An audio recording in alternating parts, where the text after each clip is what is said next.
Go live Let's see.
Let's see.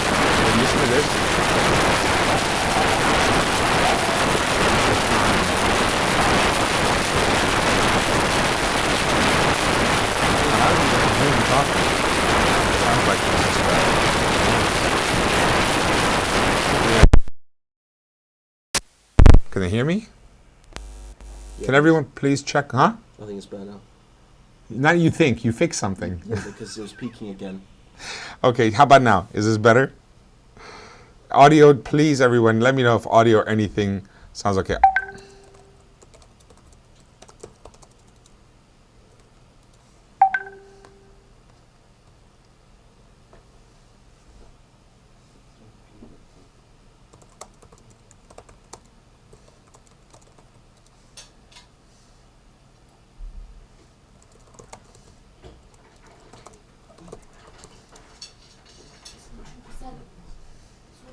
Find another one then. Don't mind. Yeah, cool. Okay, he's saying it'sing now.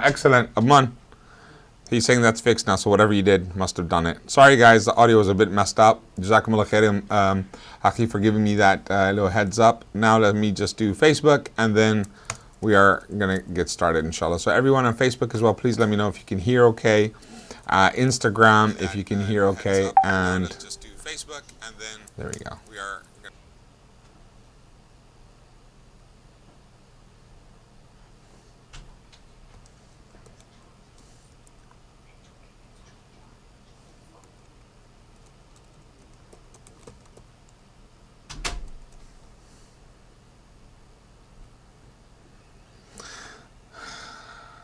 Just realized I'm on the wrong page.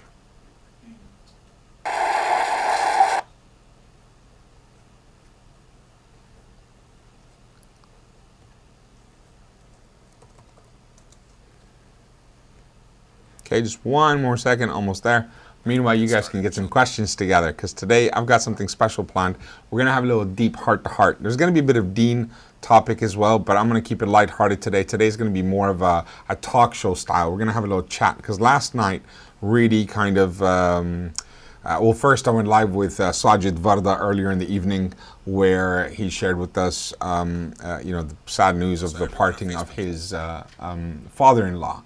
He passed away. And then one of our brothers from Luton, Imran, his father passed away yesterday as well, out of with this COVID situation. And then today, they both had their janazas in two different parts of the country. That's just two, and there are many more people who have passed away. We pray Allah Azza wa Jal forgive all of the deceased, all of our relatives who have passed away in these times, and also we pray that Allah give patience to all of the relatives and family members. And give them sabr in this current situation.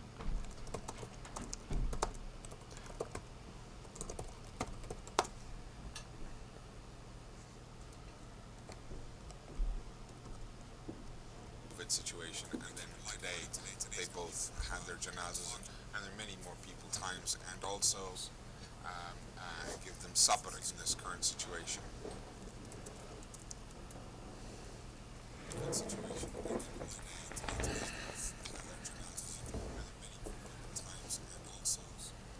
So, with that said, we'll begin.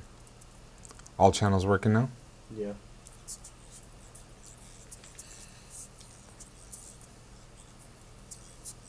I had a quick chat with a couple of different bloggers or influencers, whatever you want to call them. This is more my sadaqah, my volunteering time, so this isn't what I'm doing professionally, etc. So you gotta excuse us with all the getting ready and preparation and then finally going live.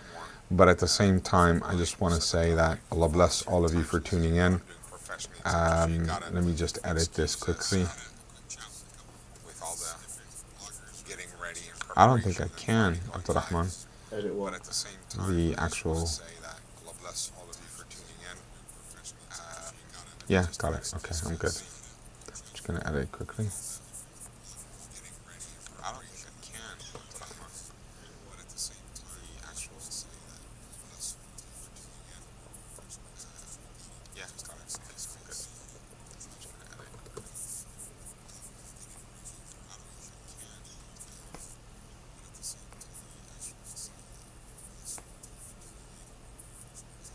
Right, so I wanted to make it a bit more interactive with you guys, and we can just talk about a few things, inshallah, today. I'm not so focused on any specific topic. Can you make sure that's switched on and turned on? I can't access it. Because, well, you know what, I've heard some things lately, and I've seen how the youth are affected, and I'm seeing a new generation of Muslims, and they look very different to what was expected. I remember when I was growing up, and I found it interesting that our parents had issues. I saw everyone's parents, all the youth had issues with their parents. Their parents, it was a massive cultural situation. You know, people, a lot of parents had moved over to the West and then were raising their children. A lot of parents had been here long before, so they were second generation, third generation parents. But each time things changed, but it still it took time for people to slowly integrate, or cultures changed, and there's a bit of a communication gap. And anyway, so as time goes on, you think that would lessen and lessen. But I'm finding actually the Muslims that grew up last generation to this generation, those who were born in the West and grew up in the West, etc., their children are now becoming adults in their early teens, late teens and early 20s. And I'm seeing that there's actually quite a massive identity crisis. It's quite interesting. There's quite a big identity crisis. There's a lot of insecurities. There's a lot of youth with a lot of problems. I'm told that YouTube's having an echo, man. Yeah. Cool. I'm trying to fix that. Okay, cool. So there's a lot of people that are having all kinds of insecurity issues, and that's where I've brought my youngsters who are kind of shy from the camera. Maybe later on, another time they might want to come in front, but I'm asking them to share their comments with them. So finish up and come sit up here when you're ready. We'd love to hear you. We'd love to hear from you guys, and I want everyone to kind of feel comfortable today and just discuss how you're feeling or what's going on in your mind, that kind of thing. It's just, it is what it is. So how do we improve our situation? How do we talk about these things? More important, just how do we bring people together to talk? You know, that's the biggest thing. A lot of people are not even talking. A lot of youth are not opening up, and a lot of people are not sharing their feelings and what they're thinking. A lot of youth are not. So how do we address that? How do we even open that can of worms? How do we even begin to come to a place where youth can understand us as well, that we too were once youth, right? The Prophet Muhammad sallallahu alaihi wasallam often would relate to people. He wasn't just the Prophet of Islam, the peak pinnacle right on top of manhood and being the best man to walk the face of the earth. He was a friend to people. People considered him a friend. They would chat to him. They would confide in him. Other people saw him as someone that they could ask for favors. Can you just carry my groceries for me? Stuff like that. Can you help me with this issue I've got? Personal issues, whatever the case was, they were able to. They felt comfortable enough to reach out to people, and the Prophet ﷺ made everyone feel comfortable, made everyone feel like they were welcome to talk to him and address him and address things. Anyways. So today, youth also, I think this new generation of Muslims, I don't want to say youth, it's not a youth thing, it's not us versus them, because that's what it feels like. I still think I'm one of the youth, but that's not the point. The point is, how do we deal with this? Let's treat this as there's no age issue, all right? Let's talk about this as there's no age differences between us, okay? Let's talk about this in a way where we are actually just people, okay? We're just people, and we're addressing just difference of understandings. We have a different understanding, a different preference, a different way of life. Like this situation with just right now, this quarantine, this lockdown, this situation, right? People are addressing it differently. People are behaving differently. How do you feel? And by the way, you guys, if anyone wants to do a live call-in, let me know. I can set that up for you. You just got to message me first so I can set it up. But would love to hear from some of you as well. If anyone wants to come live, you can do audio or video. So if anyone wants to call audio only, just dial that number that's on the screen. Just dial the number on the screen and it'll come straight to me. Keep it on silent though. I don't want the phone to start ringing. So we'll pick up the phone and I'll put you on sound so people can hear you, but they won't be able to see you. But if you want to be seen as well, if you don't mind coming on video, then just give me perhaps a Facebook call, or easiest way is to call you on FaceTime. So you can FaceTime that number, inshallah. But anyway, so what I wanted to talk about, or what I want to do, is just kind of open the floor to discussion about the following things, okay? Here are some of the things I want to talk about. There's just 5 years difference. There's just 5 years distance between my eldest daughter and my second son. They're like people who grew up in different eras, and I'm really shocked at how things have changed so much in such a short time. 5 years. I think that's enough to be different. I actually think that's enough to be different. It's not, okay, maybe it might not be a cultural difference, but it might be a personality difference. You might be noticing an actual personality difference, right? So I've got relatives in my siblings, for example. I've got one sibling that's extremely mature, very focused, very responsible. I've got another sibling that's probably slightly less, or maybe a bit more ambitious, or a bit more about philosophy or poetry. And then I've got kids in my life that are I wouldn't say they're kids, they're probably older than me sometimes, the way they behave. And then you've got other kids that are, subhanAllah, they're not, you want to say act your age, but it is interesting. It is something that makes us feel a bit, I don't know how to say this, but it makes me feel insecure for the future. And it's funny because it's like a cliche, it's deja vu almost, but it's not deja vu, but it's a cliche, because when I was young, that's what the older generation used to say. They used to say, I'm afraid for the future. I'm not talking about Muslims, I'm talking about everyone. You don't have to be a Muslim to feel this way. It's everyone in every society, every culture, wherever their upbringing is, the next generation to them is a bit different. And different is good in some things, I think because they get to see things in a different perspective than you. Your upbringing was very limited, and you were not limited, but you were limited into your experiences, your events in your life. these people have not experienced those events and they're dealing with the exact same thing you dealt with, but they're going to deal with it differently. And this is where we need to find a way to communicate. We need to bring those things together. So, blanks, right? So far? Blanks? Okay, this is another thing amongst our youth, is their mind's often blank. They really is. Their mind is often blank. And I think that is something I have to try to rewind. And I still think I'm 18 years old, but I'm not 18 years old. But when I rewind and I think back and I try to remember that long time ago, I think my mind would have been blank as well if someone much older than me spoke to me. But that's just it, isn't it? So you guys look at me as someone much older, but I'm not looking at you through older eyes. And that's where the frustration is. So you're looking at someone, because I was in your seat and I was looking at a guy who was much older than me and I was talking to them. But when looking back, it kind of shocks me, makes me think that I missed out on a lot of opportunities because I didn't realize I could actually engage with that person, because in their eyes, to them, they were still just people. They didn't see themselves as different.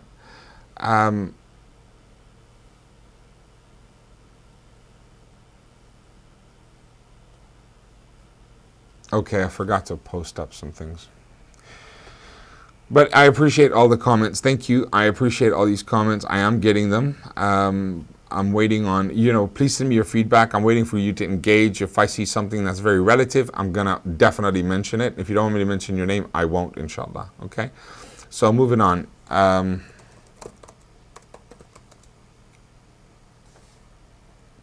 So still blank? Any thoughts come to mind yet? So here's what I want to talk about. Here's what instigated this thought process, that I want to use hadith and ayat, and that's what I'm going to do. I'm going to share Islam. I'm going to talk about deen, how it relates to what I'm about to say. So put all that aside for a bit. Ignore the fact that I am who I am. Just listen to me as a person for a minute, okay? Just focus on this. There are poems. There are songs.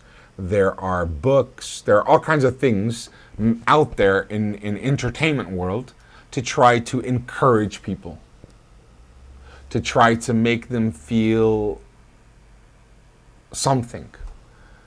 Often, okay, I'll just give you one example. You are beautiful. How often is that phrase used?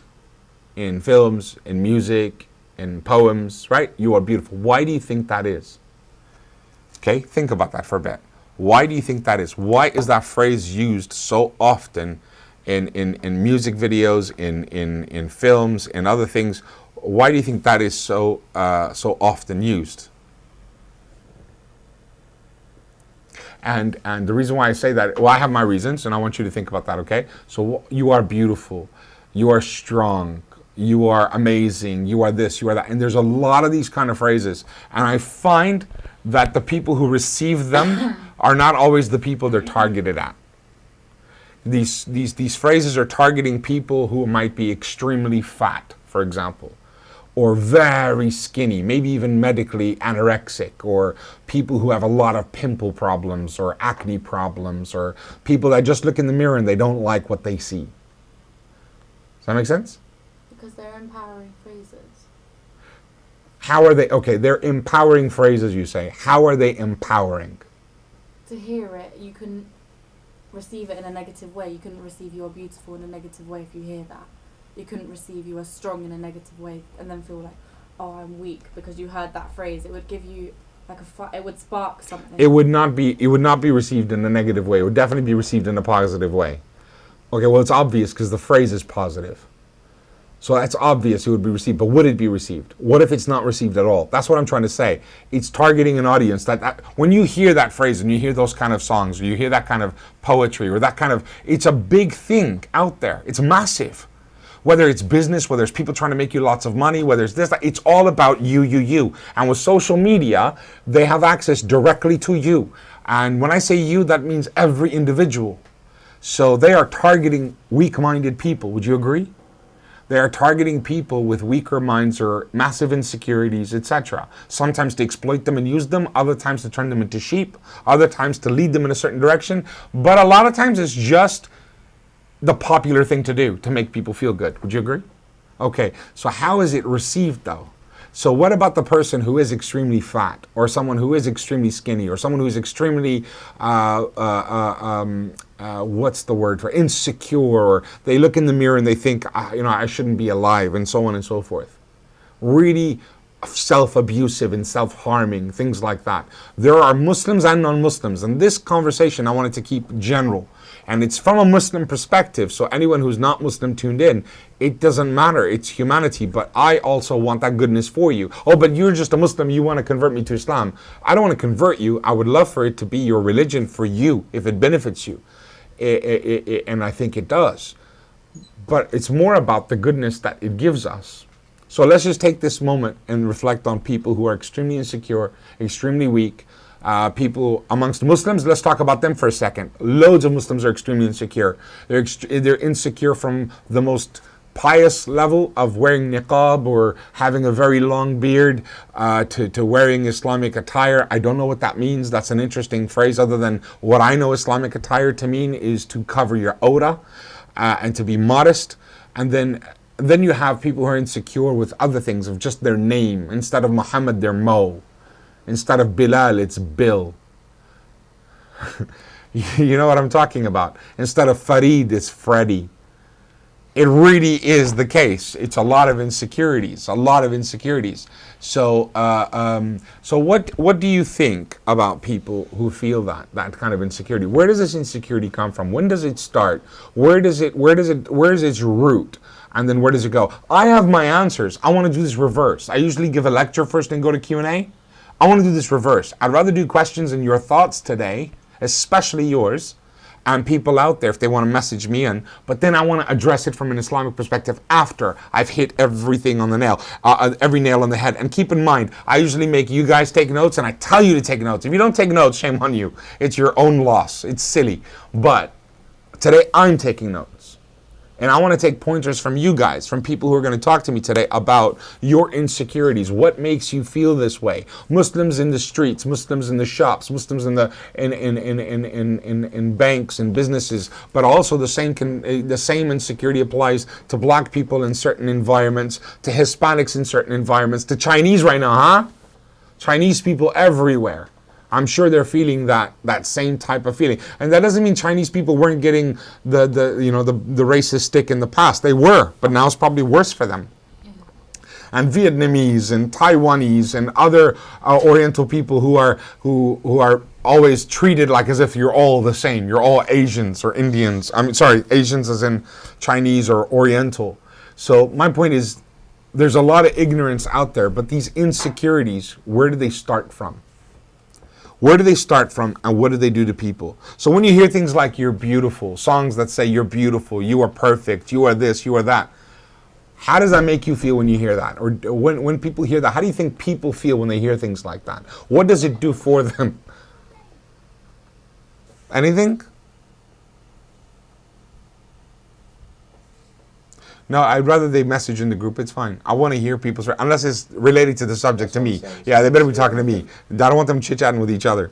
So please do let me know. What do you think? Okay, so cultural background is where insecurities can come from and how they have been raised. I think you said two massive things there. Yeah. Why do you say yeah? Because... Let me repeat. Cultural background is where insecurities can come from and how that person's been raised. Because a person can be raised without any culture and still have insecurities. It's not related to cultural background. Okay, so can you say some people is because of their cultural background? And again, what do they mean by cultural background? I'm going to drill you on this. Carry on. Don't stop, okay? Go on. Yeah, do they mean how relatives react? Do they mean what the culture means? Do they mean in a way like, I think they mean... down? Sorry, I'm getting loud. I think they mean that that was loud, wasn't it? Sorry about that. Let me know. You put your hand like this, okay? Because I don't want to blow up your speakers there. I think what they mean by that, I'm getting excited. Okay, this is the subject I want to talk about. I think when this person says cultural background, insecurities can come from, I think they mean they have their culture, they've come, and now here they don't belong, so they're insecure about their cultural background. They're going to be judged because of the color of their skin, or the way they wear their hat, or the way they wear their shalwar qamis, or whatever. So they have the culture baggage with them, and they feel they don't belong. I found generally people who have come. But the second part is that, or how they've been raised. Now carry on. Yeah, I found people who generally come from somewhere and they bring their culture with them. They're more secure than the people who have been brought up here. You see, that's exactly what I was going to say. That's exactly what I was going to say. People who have a strong sense of culture are usually less insecure. But now let's talk about someone who doesn't have the culture, but the culture's behind them. Meaning, mom and dad's from there. That's what I mean. So they're ashamed yeah. of their culture. So the insecurity comes from where? So it's not the culture. Where's it coming from? Why are they ashamed from that? Huh? The environment. The environment. Social insecurity, social pressures. Okay, so this is the point, okay? Let's just take this a little bit deeper, what she's about to tell me. I know what she's going to say. You have a social pressure, you have a peer pressure around you of your peers, whoever you are, whatever age you are, from elementary school to college, university, whatever. And you have people that treat you a certain way, bully you a certain way, and say derogatory comments. And they may not even say it to you, they might bully another, you know, I don't know if I'm allowed to say those words, but anyways, let's just say, okay, so you have an Asian boy who's insulted with a PAKI slang, right? And he's called this over and over again, etc. And then you are also from Pakistan or India or whatever, and you know what the derogatory phrase means, and you apply it to yourself. No one's even called you it, but you apply it to yourself, and you're afraid of being bullied, or you are bullied, etc. It's not even hearing it, it's just knowing that there's that derogatory term out there. So someone might not have even encountered anyone who's ever said it, but they know it exists. So it's an insecurity created within themselves without even experiencing anything. I've got so many things to talk about here. Okay, Lisa's on a roll. Thank you. Just hold on, slow down with me. I'm going to try to keep up with you, Lisa. I'm not ignoring you. I love your comments you're making. But let me just finish with this one first. Not finish. We're going to carry on. This is important. Sahara, would you agree we should carry on this one first? Yeah, I think this cultural thing is a little bit deeper. What I want to say, please correct me. I want to hear from you as well. And Abdurrahman, I want to hear from you. Tell me what you think. Well, this is what I believe, okay? I was actually culturally very insecure when I was a teenager. All right, I grew up with Mexicans. I grew up with white people. My best friend, my first friend ever since I was a kid, my first friend I can remember was a white kid. So I used to hang out with Mrs. Stanley and Mr. Stanley and his brother Douglas. My friend, his name was Frederick, and we used to spend. Oh, anyways, that was my best friend for growing up. Okay, and then I had other friends like Andrew or Tony and Jeffrey and Jesse. Oh God, Jesse. Bobby, Fidel, his younger brother. So I had a lot of good friends that were different races. And Jesse with his friends Manuel and others. I had a lot of friends, different kinds of friends. A majority of that time were probably Mexicans and whites, etc. Not very many Muslims around me at the time, or any other race for that matter. But I found that I was insecure regardless. Had nothing to do with my culture. And I realized that when my insecurities disappeared. Only when my insecurities disappeared, I actually realized it had nothing to do with my skin color. It had nothing to do with my race or what my beliefs were. It had nothing to do with any of that. My insecurities were far deeper. And the number one thing that I feel, this is just me, I don't know if it applies to you. Okay, you got to tell me if it applies to anyone else. Tell me if it applies to anyone else. That's the most important thing. I want to know, am I unique or are we all the same in this regard? So I found my insecurities when they disappeared. I found that I look back and I think of my insecurities and I realized all it was I was ignorant. It wasn't other people were ignorant. I was ignorant of what I was worth, of what I was capable of what people thought of me. I thought worst of myself before anyone. So what stemmed from all those things we can possibly mention, I think the root was from a very young age, it wasn't instilled in me my worth, who I was, what I was. That may just only apply to me. And I think in some ways everyone can say, well, that applies to me too. Well, that sounds just like me. But if you really think about it, everyone has their own story. And you'll have other bits to it. But anyways, so that's the first part. And the second part is or how they were raised. Would you agree that that's exactly what I just described about how they're raised? What do you think? I think more... Go on, you. Yeah, more to being raised is parents not yeah, the whole bit about not knowing your worth and not being raised in that way, but then parents not knowing that it's important to tell you what you're worth and what your culture is and how important your culture is to you. I gotta write this down. Carry on. Carry on. Carry on. I don't know what I was going to say now. I've seen such a big difference though from, let's say, 10 years ago when I finished primary school and I started high school, and I went in quite strong in my culture, knowing I'm Afghan, I'm Indian, I know what I'm worth. I went in and people were asking all these questions about this new hijabi girl who started, the first girl who wore a headscarf, and I wasn't insecure about it at all. In fact, I was proud and I was going around like it was normal. And what made you proud? Strange.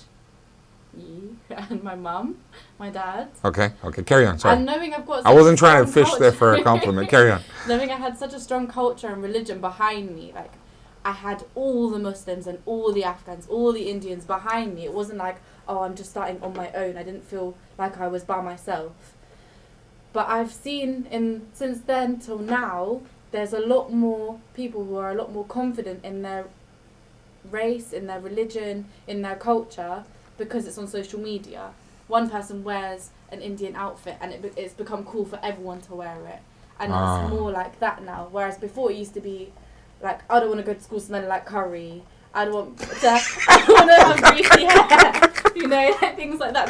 I actually did not expect that one, but okay. All right, fine. Embarrassed to come in certain clothes on non-uniform day. I remember I wore an abaya in year 8 and it was such a big deal for this one girl. She was like, why are you wearing a dress to school like that?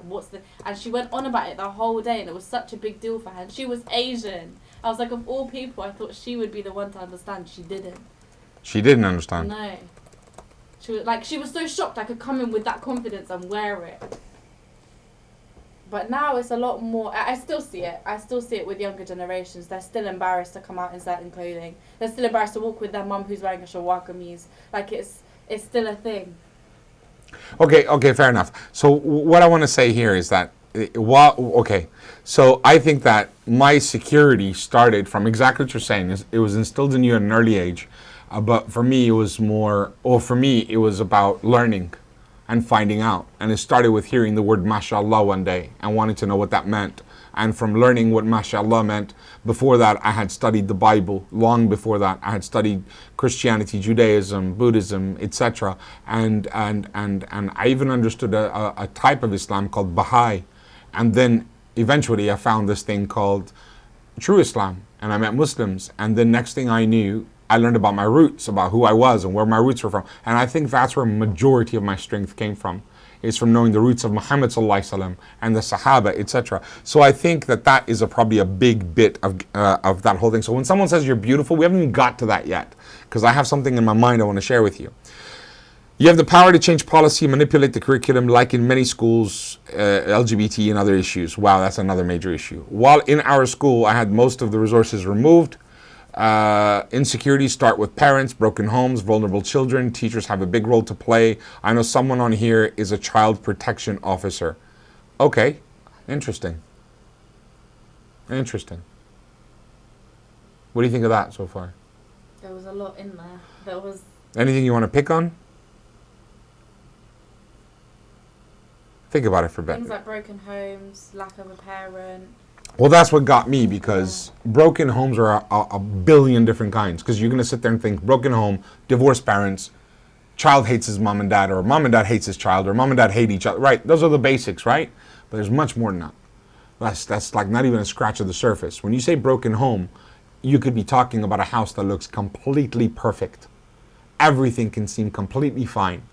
So it is interesting, and that can cause insecurities as well. But do you think it starts with parents and broken homes? Insecurities in children? I think insecurities come from like a need for something. Do you think you have insecurities? No, not really. That's interesting. You have insecurities? What? Okay, I don't. It's up to you if you want to tell me. Do you want to tell me what your insecurity is? Sorry? Her spots in her hair. What? Her spots on her face. All right. Okay. Where do you think that comes from? That's very superficial, though. That's straight up superficial. isn't it? That's straight up superficial. I don't think that qualifies for an insecurity because I see you as a very secure person. I think that's just something you're not happy about right now. Okay. Do you think you're insecure? Where do you think they come from? Broken home? Have you got a broken home? Okay. So does it come from lack of parents raising you properly? Does it come from lack of education? See, that's quite interesting for everyone watching. I have a perfect example right here of someone who has insecurities. None of that applies. None of that applies. It also comes from a child. Oh, here we go. The big man speaking. Exterior upbringing outside of the home, because the child is not just growing up in the home. Well, that's what this person says. Broken homes, also teachers at school. Not necessarily teachers, it's their peers. So, like, obviously, children can go one of two ways. Number one, you become special for a unique trait you have. Number two, you get picked on for that unique trait. So, like, So what do the you? fact that I'm Afghan Yeah. was awesome because I was the only Afghan in my school until year 9. Then what happened? Then another Afghan joined. Really? Mm. Okay. So We'll have a word with his one or family. two ways. So why can't they find another school? Okay, so what would you say your insecurities come from then? Would you say it's school? Would you say it's teachers? Would you say it's friends? Or would you say something else? And I have something else in mind, but I want to see if you think it. I think it's social media. I was going to say that. I was going to say exactly that. I believe it's social media and television. I think it was television before social media. I think even watching programs on TV caused insecurities. And then social media just doubled and pounded it on. But I want to tell you some good news, okay? You're not alone. People who were not insecure before, were never gonna be insecure, became insecure when they started going on social media. Because social media is a load of smokescreen. Social media is just a bunch of smokescreen. It's so, unless you go live like what we're doing right now, it's just, it's like a magic trick. Like, look, I took that out of your ear and I show you a little magic trick and I do a little trick with this hand, that hand. You don't know what I'm doing with this hand. You see what I mean? That's all it is. Social media, you can't see anything except that one little square. What's happening all around the camera? So it's not real. It's just, yeah, but that can cause insecurity as well. And I think a lot of people are bullied online and a lot of people just get insecurity. Social media has played a massive part in causing insecurity. I think also there are so many ways to be fake. There are so many ways to change yourself to make you look how you want to look. And then someone at home is sitting there thinking, it's completely 100% natural, knowing they'll never look like you. But thinking it's because you're naturally that pretty and I'm not. I'm gonna throw something out there quickly, okay? Completely off the charts. I'm just gonna write this down, and then you guys gotta bring me back to it later because I would like to talk about it. If we spend the whole time talking about this, absolutely fine. We can wrap up tonight and that's it. But if we can get to a second topic, yesterday someone put up a comment about ta'weez and they used certain evidences, which were good evidences, and they said that ta'weez couldn't be permissible. It's not. It isn't. Ta'weez is a good luck charm, a little good luck charm. So what he basically said was that he used certain evidences that talk about writing Allah's name down, and he doesn't relate. The evidences don't go back to the Prophet Muhammad sallallahu alaihi wasallam. They are what scholars have said, that you can write Allah's name down on a piece of paper. Your intention is this paper has no power. Only Allah has power, but I wear it for protection. I really don't understand the psychology there. It really sounds absolutely silly. So you either have power in this thing or you don't. So the answer here is that people say you can wear a ta'weez, a necklace, a good luck charm, because yesterday I touched on this about people who put up the blue eye in the wall or what's the other one? The golden Quran above the door. The Quran above the door even. That's the Quran. That's as halal as it gets. But its purpose is not to wrap it up and put it away. And to walk under it. Walking under it doesn't do anything. You read the Quran to change. What am I looking at? Yeah, that one. I don't want to read it. So I read it later. I read the post later, and I found it quite. I don't agree with that. But I think that there's a massive movement of Muslims that do, and they use it. Well, you know what? To each his own. I'm gonna have to say, whoever does that, whoever does ta'weez, they will go astray. The vast majority, if not 99.99% of people, their hearts will go astray. If you feel you need to touch something that Ya Allah, Ya Allah, Ya Allah, Ya Allah, can you see what's happening here? Can you see what's happening? Even if it's Allah's name right here written down. When I was in trouble once, when I was a kid, I had a necklace with Allah's name on it. Someone gave me as a gift. I didn't know much about Islam. I was a teenager, but I loved it. It was a gift and I carried it. Whenever I got in trouble, I would rub it. I would hold on to it and rub it. And I knew it was Allah's name. I knew the power was in the heaven, but that thing was distracting me from my Lord. And that's where it starts. That's where bid'ah started. In fact, Shaitan went to the people of Ibrahim alayhi salam, after Ibrahim, after Ismail, many generations later, and told them, you could hold this thing, write Allah on it, and hold it and remember your Lord. Next time it was put it on the wall. Next time it was bow to it. And then you had 360 idols in the Kaaba. You just needed to give it time. So my point is, the feeling of any idolatry, it's just wrong. And the Prophet ﷺ said, whoever imitates a people is from them. Did the Prophet ﷺ do this ta'weez? No, he did not. So anyone who imitates the ta'weez concept of the Catholics and others before us, then you're imitating them. And you don't need to do that. Allah's name is to be called out. Call upon Allah, not wear it on your shoulder like a badge. Sorry, I totally went into that subject. But that's something I'd like to come back to. As the brother mentioned, we could have a healthy conversation about it. Absolutely. I wouldn't say a debate. I don't do debates. But I would definitely do a healthy conversation about it. Sorry, coming back to insecurities. I want to bring this back. Listen to this. Media portrays to us what is beautiful and what is normal. E.g., makeup makes you beautiful, or you need to go out and commit sin to have fun. Then we have news outlets and movies that portray Muslims as villains. So number one side, you have all these things about beauty products and fun and cinema and things like that. Then on the other side, you have media telling you that who you are is bad. Muslim is bad. Muslim is bad. This is quite an interesting little comparison this person is doing, okay? So then he says, or she says, this affects the society because people feel scared to follow any religion because of the fear of what society will think of them. Do you understand? So I saw this interesting, I gotta make a note of this.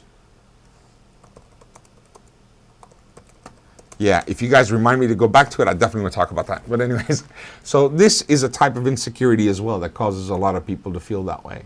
Any thoughts? So what about your insecurities then? Do you think that, what would help you deal with them better, or has something helped you deal with them? What about your insecurities? What makes you insecure? What has made you insecure? Okay, think about that for a bit. Let's see, a lot of insecurities have now occurred in today's youth on physical appearance. A lot of girls feel negative or pressure to look a certain way, perfect face, perfect body. I promise you, those social media stuff out there is majority fake.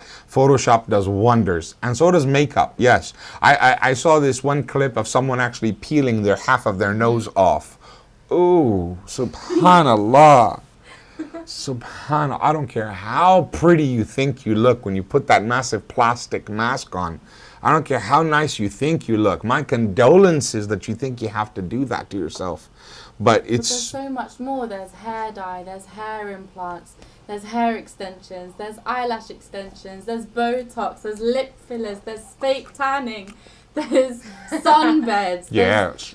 Body, like you can change your body physically, you can change how you look, you your can body. put implants in, you can take fat out. Like, how are people meant to be okay with how they naturally look if there are so many platforms to make yourself look better and people are doing it? There is a massive, yeah, I agree, but I'm going to say to you something that parents used to say to me, but they didn't say this the way I'm going to say it. It sounds better when I say it, but that's not the point. I'm joking. I hate sounding old, but never mind. It is what it is. There are a lot of people in Las Vegas committing suicide every single day. There's a lot of people committing suicide in many places in the world, in fact, but Las Vegas is probably the highest number of suicides every day, every year.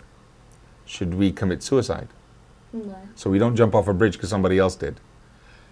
That's what insecurities are about, not what options are out there. I agree with you. But it's if the person was strong from the beginning. But social media is not telling everyone to kill themselves. Like, oh, look, it's so amazing. Is it not? Suicide. Is it not? What do you mean? Is social media not telling people to kill themselves? No. Is it not? Is it not a fact that social media tells you to kill yourself in two ways? Either you are bullied till people have hung themselves, especially even a little 10-year-old kid, I think it was, subhanallah, or everyone else put on such a big mask that you have to peel half your nose off at the end of the day. So kill yourself. Hide it with something else. Are you not killing yourself? Is social media not killing who you truly are and making you something else? Who you could have been? What could have been about you? So I think it does. A lot of insecurities have occurred in today's youth in physical appearance. A lot of girls feel negative pressure from the way they look, perfect face, perfect body, etc. A lot of it comes from social media. People will go to extremes and do domestic procedures, hair extensions, eyelash extensions, and lack of knowledge on what Islam says. Okay, now we're going to Islam. I don't want to go there just yet. What Islam says, I think everyone knows. What Christianity says, it's very similar. What Judaism says, very similar. Most religions say very similar things about what you should and should not do to your body.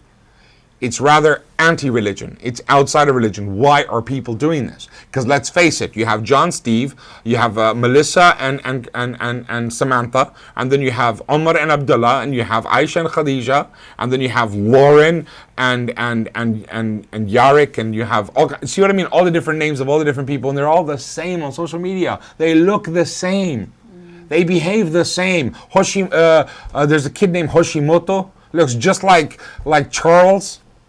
Behaves just like Charles. There's not much difference. Where's the unique individual personality? Where's that incredible honorable culture of the Japanese or the Chinese or the cultures of the Russians, or not just the Russians but the different countries? The Georgians have their own culture. People in the Balkans, people in Bosnia and Kosovo, people in just here in Europe. How about Eastern Europe? How about South America? You can go almost anywhere in Africa and you have the same type of social media, same type of culture hitting them. Maybe slightly different, but the vast majority of people are losing their cultures and becoming assimilated like Borg. Do you know what Borg is? It's okay. So the media in our country displays people as white people mostly, so it's easy to become culturally insecure because our surroundings seem to be favored around it. You know what? When I was a kid growing up, every single thing on TV was white. And long before I started watching TV, they bleached the bread. They bleached the sugar. They bleached the flour. They made everything white. It used to be brown. Did you know that? Sugar starts off brown. Flour starts off brown. Wheat is brown. Bread was brown. And they just bleached it all white. And they killed any nutrients in it. And then they started injecting things back in to say it's got to have some nutrient. So they started injecting things back in. So, the reality is, yes, the media does cause this massive insecurity where people are afraid or they want to be more fair skin or whatever. Anyways, it's a lot of outside, inside. Okay, let's move on. Dealing with the youth, they all say our parents don't understand us. Okay, I think we want to get to this now. Oh, yes. Here we go. Father too busy earning money. Mother going to work. So who raises the kids? And we're talking about when you were little and as you got bigger and now. Okay? So what do you say to that? This is interesting. My mum didn't go to work. I think it varies. It still varies based on the child's environment outside of the home as well, because I know some people whose parents were both working and they weren't home. They had a healthy family, but they weren't really being raised properly at home. And some of them turn out amazing, some of them don't. And so say that last bit again. Some of them turn out amazing and some of them don't. So some of them aren't in as great a place as the other half would be. So I think it just depends on what surrounds them. Yeah, what kind of environment they get put in outside of home. Also, what type of support do they get from other family? Like, sometimes the grandparents will raise kids while their parents are at work. Yeah, that just counts as having another pair of parents. No, it's not the same. Having your grandparents raise you is completely different to having your parents raise you.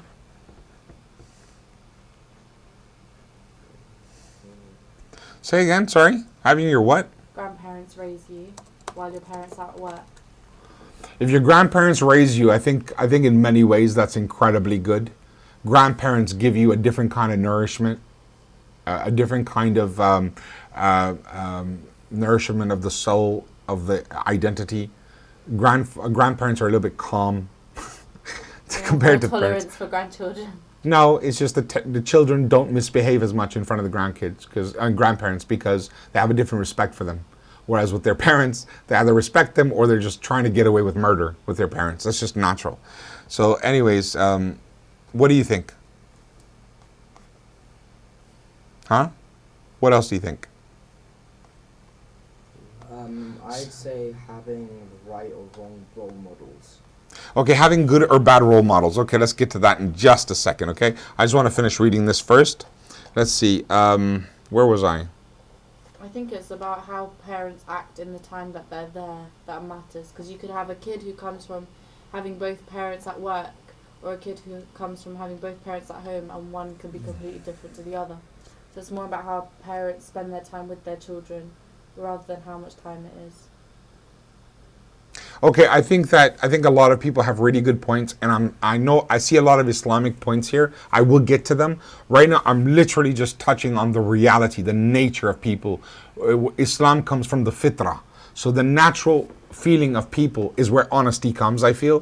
When you enter into hadith and ayat, everyone kind of hides their true self and they come out with, I know I'm a Muslim. I know what I'm supposed to say. I know how I'm supposed to be. I know what you want me to say. I know what you want to hear.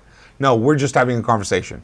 And I wish all of you were a bit more honest. Some of you are very honest in your messages, and some of you are still wearing the holier than thou hat, which I do as well. We all do it because we have to act like Muslims. This is my Muslim hat. The rest of the time, I'm me. Those two have to work hard to become the same. Do you understand? So the Prophet ﷺ said it's a type of hypocrisy. He said you have to be the same in secret that you are in public. So to get to that, we need to bring that inside out and be honest about it and let it come out. So about insecurity, a little bit more about insecurity.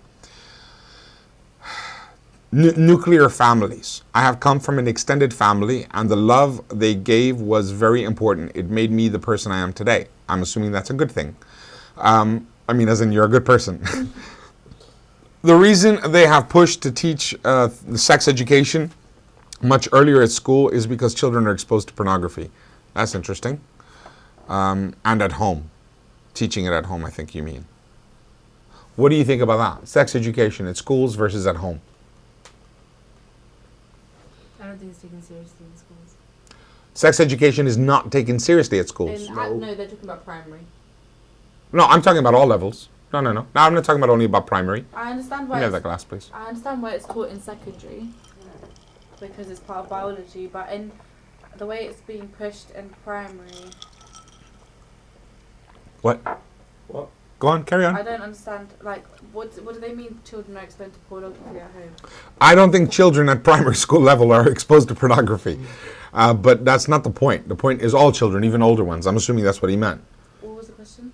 So I'm just saying that one of the reasons why they teach sex education at school, I don't care about what the comment was. I'm asking you guys about insecurities. So things about sex education at schools versus at home versus on TV.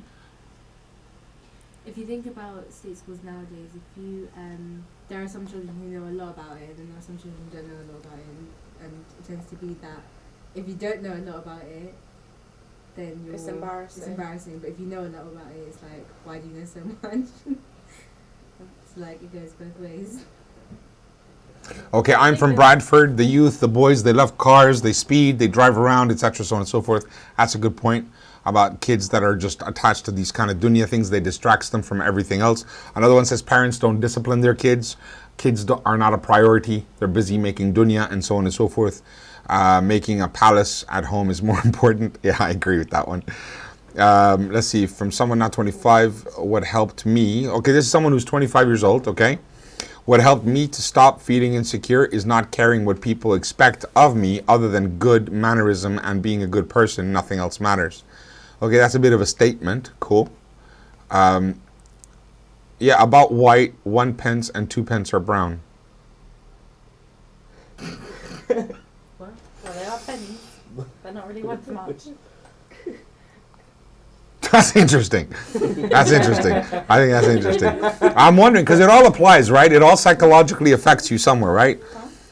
Then we have certain movements like Black Lives Matter that make us think about other colors of people, make us individual based on our color and not unity amongst human beings as a whole. Okay, here's another thing. Human beings, should they be united as a whole? Doesn't matter what your skin color is, doesn't matter where you're from. No. Yeah.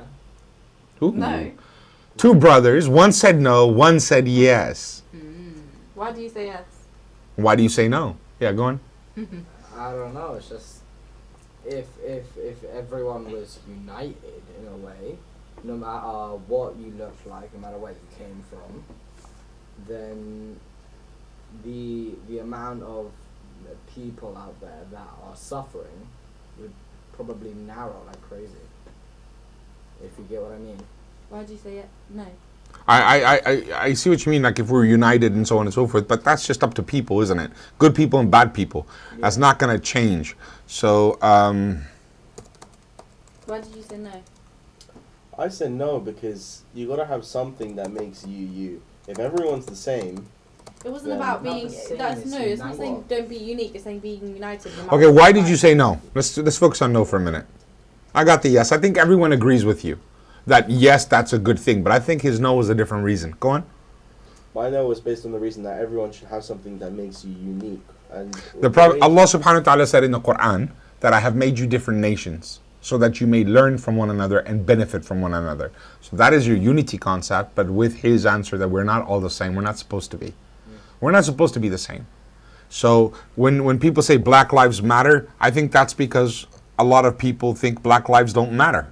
And black people feel that way. Now you might say, I think black people matter. Well, they don't think so. They don't think you feel that. That's how you got to see it. You see, someone says, you offended me. You hurt my feelings. You're like, what? I didn't even say anything, right? It doesn't matter. And this is the number one rule I've always tried to teach you guys, and I failed. And I want you guys to learn that. Try to improve that. Listen carefully. Someone's feelings are hurt. The other one says, but I didn't do it. You're missing the point. That person's feelings are hurt. That's what matters. Don't worry about what you said, didn't say, felt or didn't feel. Find out what caused them to feel that way.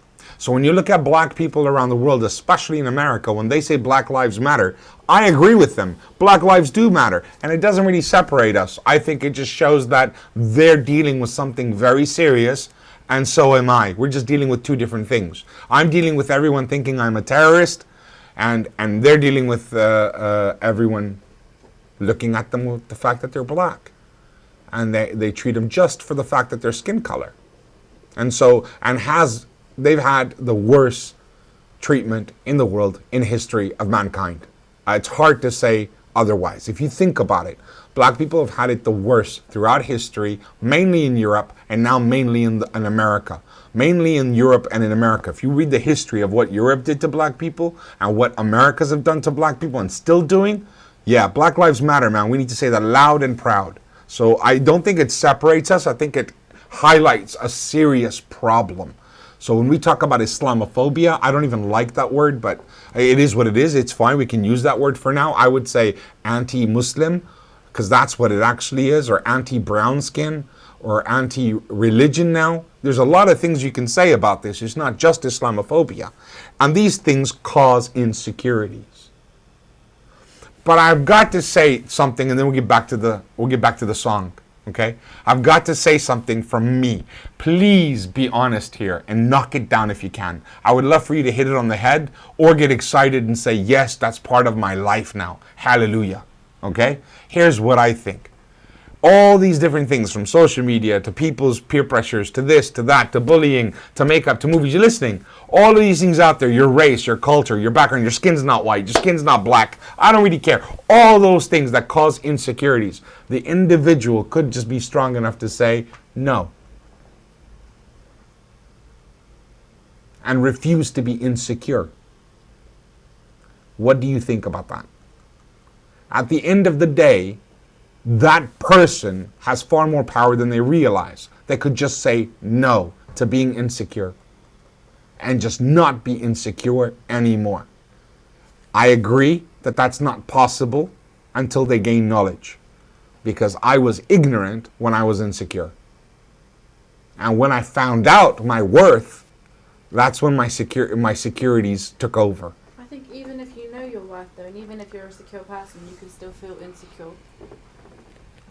Because I think I would say I'm quite a secure person. Like, I don't have massive insecurities like another person might. You have an exam coming up? Do you have an exam coming up? Are you ready? Okay, so that's a natural insecurity. But it's not a big one. Is that what you're talking about? No. I'm saying, but when I don't look in the mirror and think I don't want to be alive. I don't feel like. Okay, that. it's still an But insecurity. there are moments It's a very light level insecurity, Yeah. but it's an insecurity. Yeah, Yeah, that's you're why I insecure don't about the next recommend- exam you take. So what did I say? What do you need to lose your insecurities? No, knowledge. So study your exams, I know. and then you won't be no, insecure. That wasn't what So I was what saying. insecurity out there is there that you could escape? If I learned a bit of knowledge, I won't be insecure again about anything. Name one thing that if you just gain knowledge of it, you would no longer be insecure. Sit down, go on. You gonna join me? Yeah, come on. Sit down. Yeah, you're close. You want to say something? I'd love to hear from you. We've got the amazing, amazing Fatima just joined us. MashaAllah. Tabarakallah. Okay, so what do you think? I like this phrase. Tell me if this is true. Someone has just said an interesting thing. They said, insecure children come from insecure parents.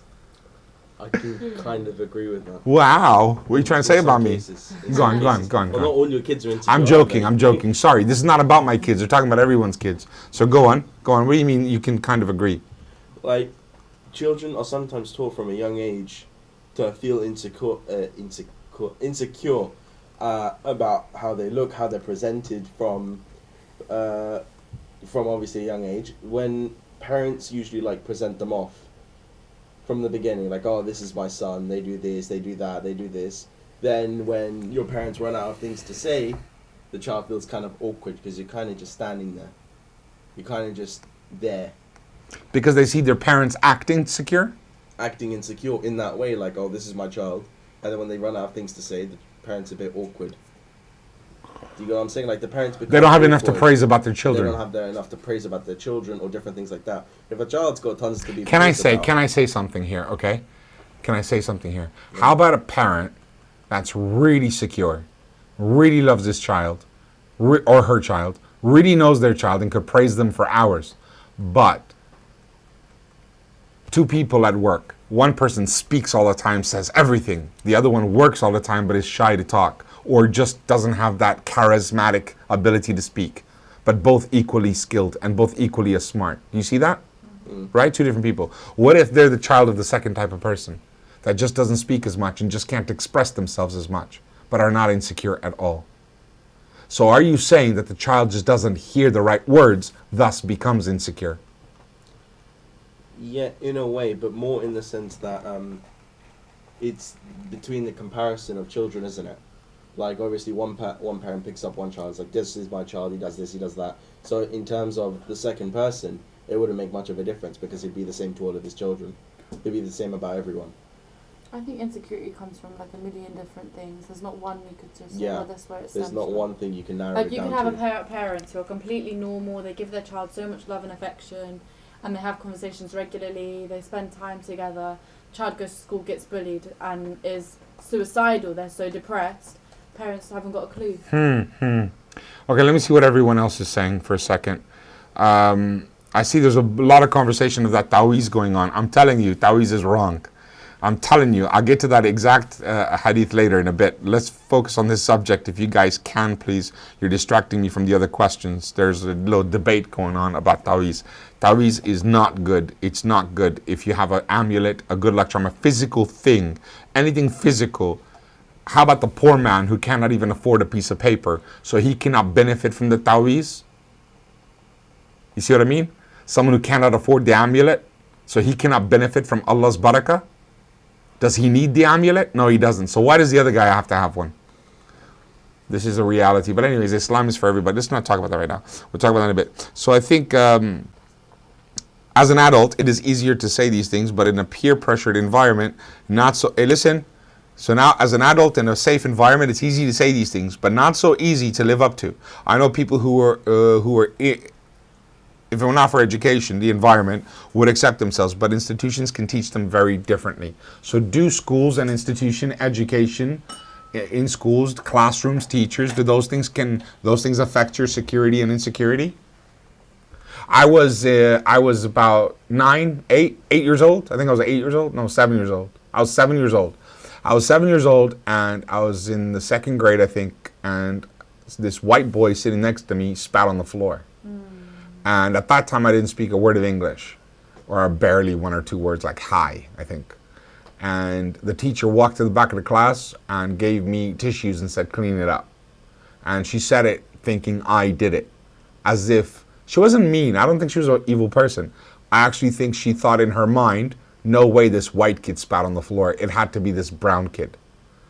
So it's those kind of things. I think absolutely teachers, we can say that. Teachers can be educated and told that, and they are. Today, I think teachers really know to be careful, right? Not to make children insecure. But I think you got some right evil, cynics, really horrible, possibly deep down in their heart, blackened, racist teachers. And you just wouldn't know. Because they know how to play the game. They know how to act. You know, I'm not a racist. I got color TV at home. And you just... So, yeah. So I think it depends. I think it really does depend. Let's see. Where are we now? All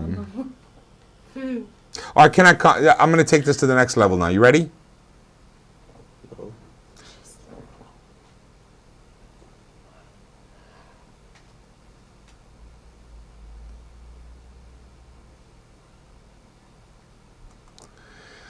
Can you imagine sometimes?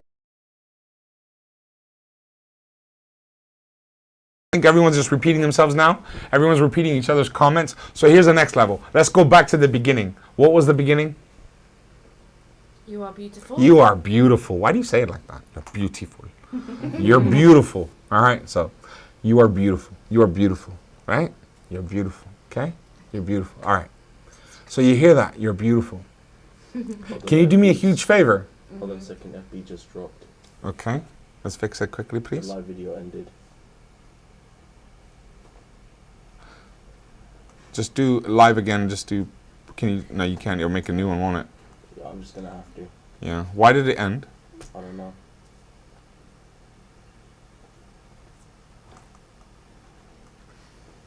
Did you post that one though? Make sure it posts, yeah? You can't post it, can you? Doesn't it do automatically? I don't know. Okay, just create another one. Come on, let's go. I want to get on with it. I have to make it cross post. Guys, just 10 seconds.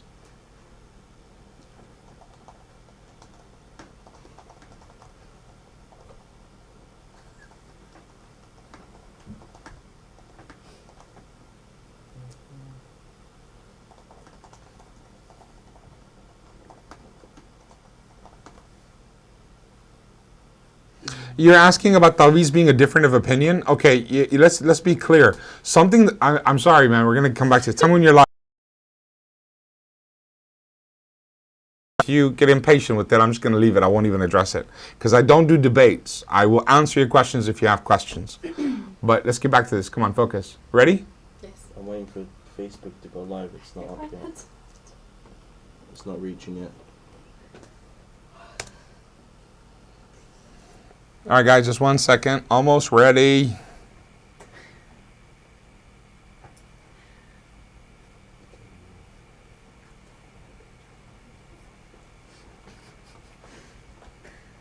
The stream doesn't change, does it?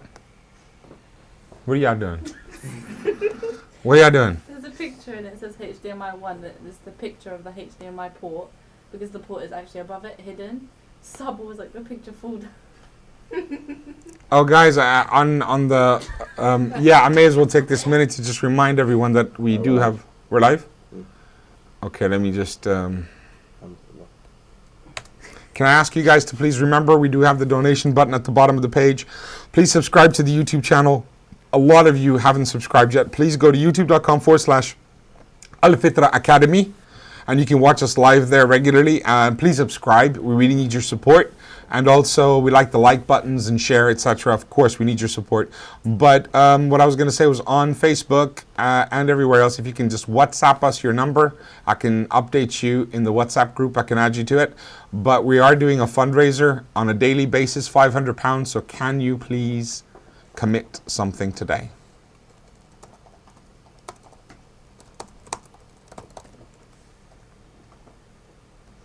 So I need 10 people to pledge £50, 10 or 50 people to pledge £10. Just do it. Click on the button, make a donation, £1, £2, any amount you can, inshallah.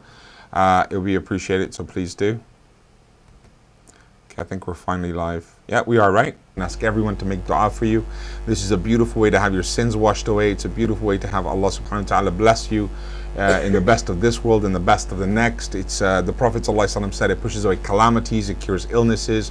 There are many, many benefits to charity, but most important, this is our deen. It's our obligation to make dawah, to share the projects that we do. And for some reason that button's missing. Oh, there it is. It just appeared. So I'm just going to add the button now. So you guys can click on the button on Facebook and make a donation, inshallah. Please support the cause. Jazakumullah khair.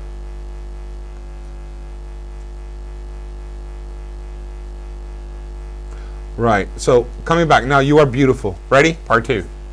Ready? Okay, so yeah, quick plug in. Instagram, my name is Jalal_Muhabbat. Facebook is Jalal Ibn Saeed. And on YouTube, it's Al Fitra Academy. Find us, please follow us, click on like. Your comments, your feedback, much appreciated. The phone number on the bottom of the screen reaches directly to me. What's wrong? Go on.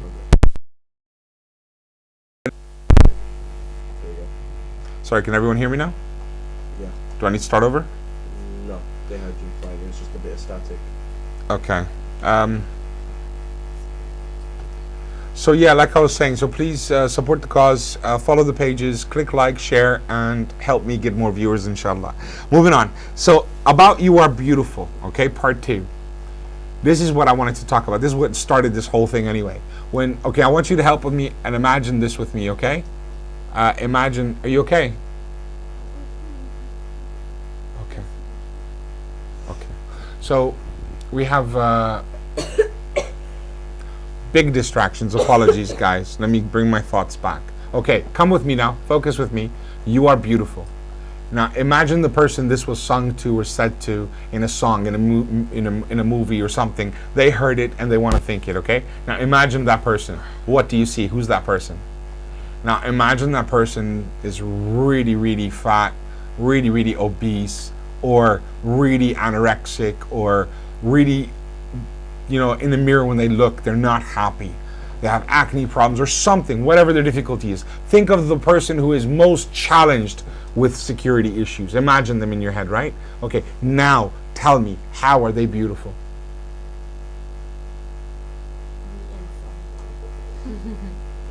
Yeah, see, but this is the thing. You just said it on the inside, and you said it in a way where it's like less important. It's not less important. Are you sure? Yeah. Are you sure? I'd rather. Really? Yeah. You'd rather be beautiful on the inside and ugly on the outside. You'd be okay with that. Than ugly on the inside and beautiful on the outside. You sure about that? Speak to an ugly person. Sorry? Like on the inside. Someone's ugly on the inside. How much can you tolerate of them? If someone's ugly on the inside, how much can you tolerate of them? Okay, but I think Would there's. you want to live with someone who's ugly on the inside? What if they're just as ugly as you are? I think you'd be okay with it because you think it's beautiful, because you think you're comfortable with. What if a different level of beauty and ugly was established and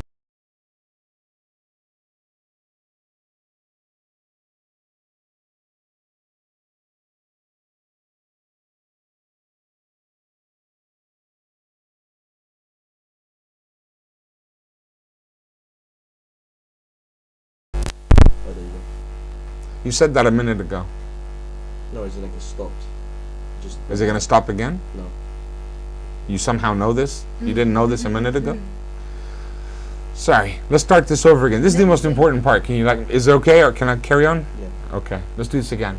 You are beautiful. Think of the most ugliest fat person, ugly, whatever is out there that the media shows and draws. Okay, now that person, they hear it saying you're beautiful. How are they beautiful? You're saying on the inside. But I think people see the inside beauty as less important than outer beauty. And then you'll say that no, if someone's ugly on the inside, I wouldn't like them anyway. But what if they're just as ugly as you on the inside? Would you know they're ugly? I would see ugly as selfish, insensitive. But what if you are selfish and insensitive? But your understanding of selfish, your understanding of selfless and sensitive is a lower bar than someone else.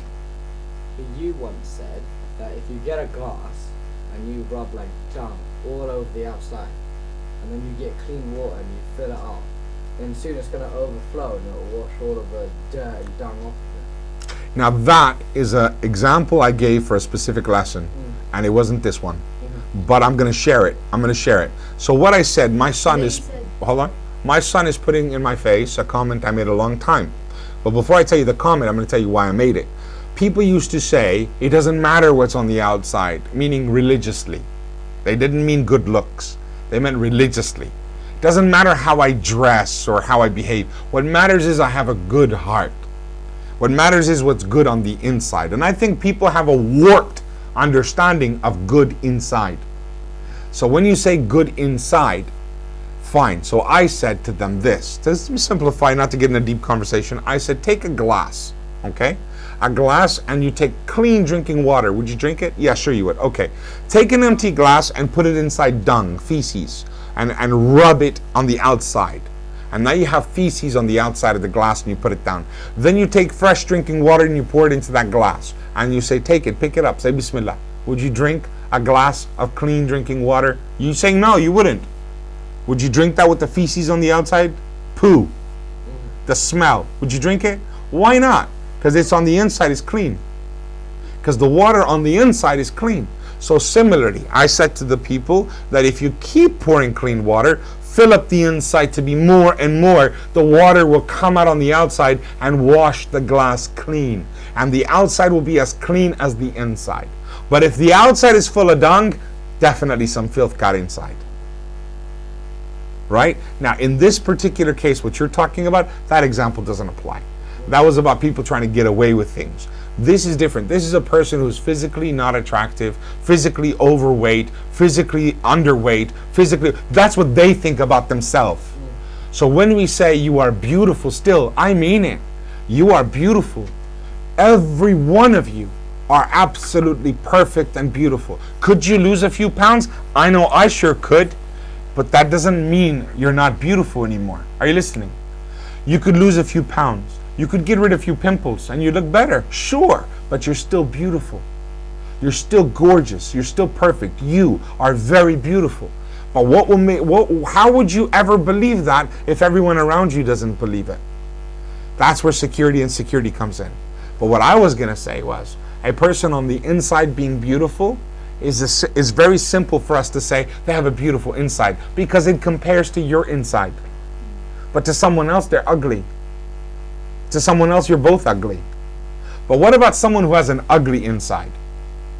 It could just be that you have a more beautiful one, but they are still beautiful to someone else.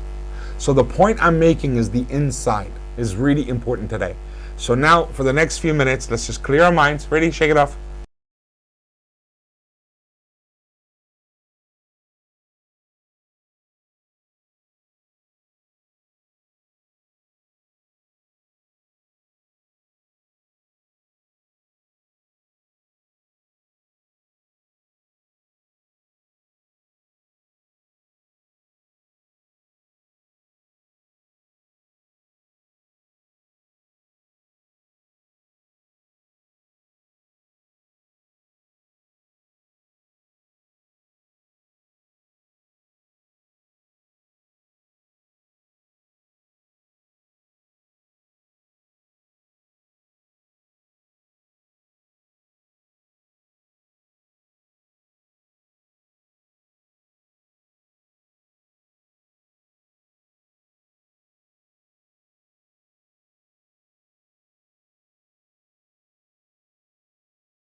The thing, the other side, is it stuck on something?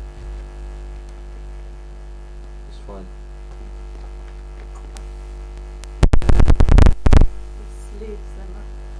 Me and you gonna have a problem. Just tell me quickly next time. Can everyone hear? Sound okay? This guy. All right, so a soul comes out of a baby. What's it look like? Abdurrahman, what's a soul look like? No, it's like Do you see? Imagine a baby. How do you imagine Okay, it? all right, done. So the angelic, it's like angelic. It's like beautiful. It's white. It's clear. It's just a bright light, right? How about a very old, pruny, wrinkled up, old man, and he's just died, and his soul just comes out. What does his soul look like? The same thing. You sure about that? Dark. Should I have started with the old man first? Do you think it would look the same? The souls would be exactly the same? Darker? Why do you think it's darker? Yes. Why do you think it's darker? Because of the sins he's committed, etc.? That's your heart. That's not your soul. Your heart gets blackened by sins. How about the, well, I don't know. That's an interesting one. We don't know. We don't know much about the soul, whether it gets dark or black or what. But let's say he was a good, pious man, but he's just a wrinkled, old, smelly, and he's finishing, and his body's wrinkling up. It's not nice. All right? You've never worked in an old folks' home to realize. That person just died. So his soul come out. Would you think of it the same as the baby soul? You wouldn't. But is it going to be the same? Yeah, it's going to be the same. The soul is the soul. So every single person has that same angelic baby soul in them. So every single person was born pure upon al-fitrah. And that's the name of my YouTube page. Everything about my dawah is about al-fitrah, the natural beauty in every single person. The physical body, let me explain, okay? Your physical body, your physical appearance, which causes so much insecurity in so many people's minds, this is where it comes from. You go outside the house, how do you get from A to B? You're from here to London, how do you get there? Train? That's a vehicle, right? To get to the train station, how do you get there? Walk it, really? How else do you get there? Car? Yeah, okay. So you go in a car. Which car do you get into? This one or that one? You see? There are vehicles you get into to drive or to ride or to get places, right? Your soul and that old man's soul and that baby's soul and everyone else's soul were all with Allah subhanahu wa ta'ala. And one at a time the souls came to earth and they got into a car. And Allah subhanahu wa ta'ala assigned a car for them, the body. And they got into the body. Some people got into a luxurious Bentley. Some people got into a Ferrari. Some people got into a Lamborghini. Some people got into a Volkswagen Beetle. Some people got into a Jetta. You don't even know what that is, do you? Some people got into a Nova. Some people got into a Ford Pinto. It's just what it is. That is your trial. That is your test. But inside those cars, they're all people. And they're all beautiful. So when we say you are beautiful, it's your soul that is beautiful. And you have every opportunity to be beautiful. Now I'm going to agree with Fatima, because the angel of death that comes to the person and the angel of death calls the soul out, the other angels are ready to take the soul away. The first one in the hadith is who? The good soul. What did the angel say? Oh good soul, come out. And who's waiting for him? The beautiful bright angels from heaven. And they have a cloth made of Jannah with beautiful attar. They say, oh good soul, come out and come with us to your Lord's promise. And the soul comes out with ease. And then the other person is the evil person with all the sins, the dark soul. The angels say what? Oh foul soul, come out. And drag it and rip it out. So all souls by old age might not look the same. But when we say you are beautiful, it is up to you in your piety and your righteousness. As the Prophet ﷺ said in his final sermon, all men are equal except by their deeds. No black is better than a white, no Arab better than a non-Arab. Everyone is the same except for by their piety and good deeds. Okay, so let's see if there's any more comments. Do you guys have any more ideas on this? More thoughts on this?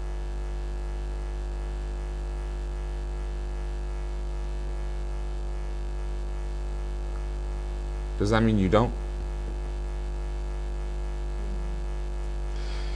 Here's an interesting question from somebody. I'll see if I can, I hope you're listening. I have repented for my sins, but people still judge me on how I've treated them badly before. Are you listening? This person is saying, I've repented for my sins, but people still judge me on how badly I've treated them badly before. I've changed now. My personality is different now. I have changed who I am now, but it still makes me feel very guilty when they judge me on my previous bad sins. How do I overcome this? Sabu? What do you think?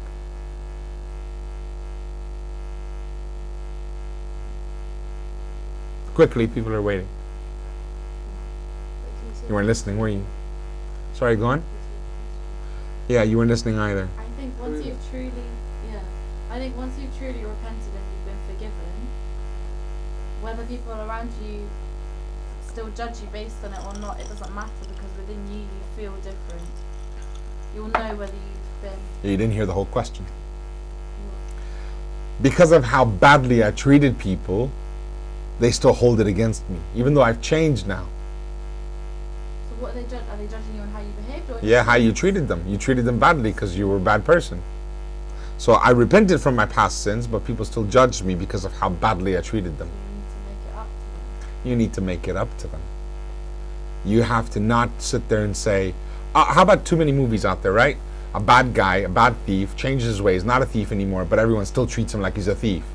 1 time, 2 time, 3 time, and eventually what does he do? Steals again. Right? Don't be that guy. Don't be that person. No matter how people treat you, you made tawbah to Allah. You changed for Allah. Don't expect anything from people.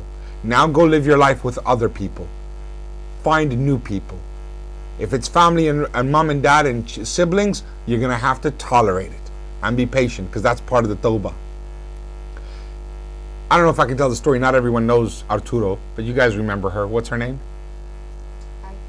No. Seljan. You remember what she went through, huh? How she sat there with the imam for months and everyone treated her so badly. And she changed, right? So I don't think you understand that example unless you watch that program.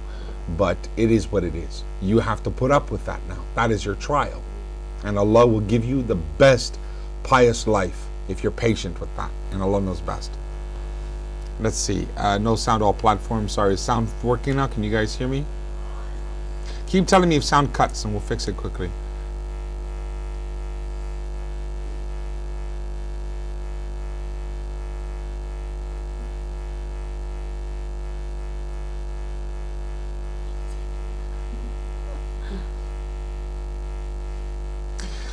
Okay, so today's youth have very little patience or no patience. I think that was all youth, actually. I think that's a phrase people that get older say. Because when I was younger, I remember I didn't have patience. In fact, I made a lot of mistakes in life because I was impatient. But for a child, for a youth, you know, they say an old man prays, Allah rewards him. But a young person prays, the heavens cry his name or her name. Because for a young person to be patient and pray is a big thing, because they have looks, they have excitement, they have youth, they have energy, they can go out and have fun. Why would they pray? So for a youth to say, yeah, I'll play, but I have to pray to my Lord, that youth is pious. That has nothing to do with mom, dad, friends. It's the heart. That youth is in love with Allah. So a youth loves Allah or doesn't. So if a youth doesn't want to pray, they don't love Allah. So in their life in the future, they're going to have hell. They're going to have a horrible life because they chose to do that. They chose to have that, but it's how you live to it, how you use that impatience. So if you are a very impatient person, be impatient to get to the masjid. Be impatient to get to salah. Be impatient to pray. Be impatient to read Quran. And then go be impatient with everything else. Sorry, say again? Wi-Fi's bad, the stream can't. What stream? Which one? All of them. Wi-Fi's not. All of it. Yeah. Can everyone disconnect from the Wi-Fi? I'm not connected. It's bad. So are all platforms back on? Yeah. Sorry guys, we had a little Wi-Fi interruption there. Please give us better internet. Okay, so moving on. Let me close a couple of these things. I don't need to look at them. So, is everything working? Yeah. Yeah. It's just being a bit slow and choppy. Okay, so with that, I think I'm pretty much done. I don't see any other comments, unless someone can tell me, because I'm not reading all the platforms. Does anyone have any other comments? I'm gonna wrap the subject up there, and probably finalize with another subject. I think we should swap some because this laptop's not handling it.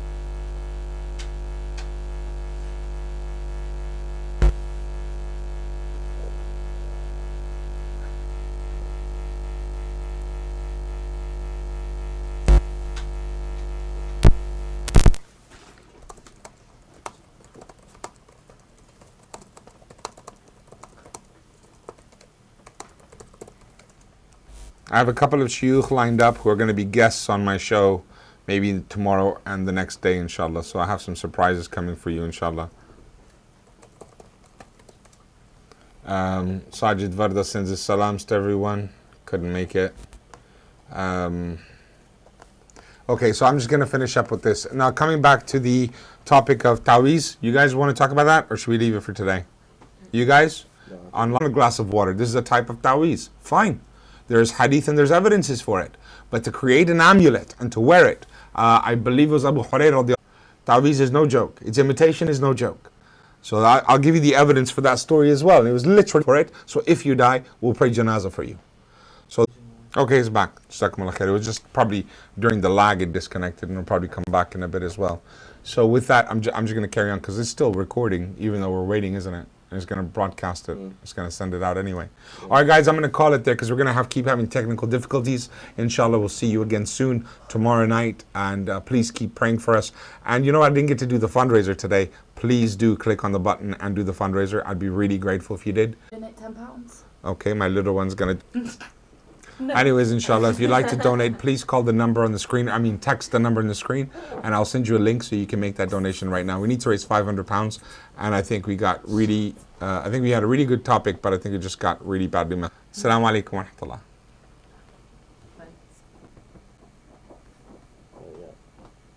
Yeah. Sorry, it's all. I've clicked end on all of them. It's ending itself. Holy cow. Lula's ending.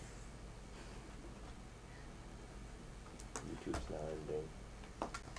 So my card. Doesn't 100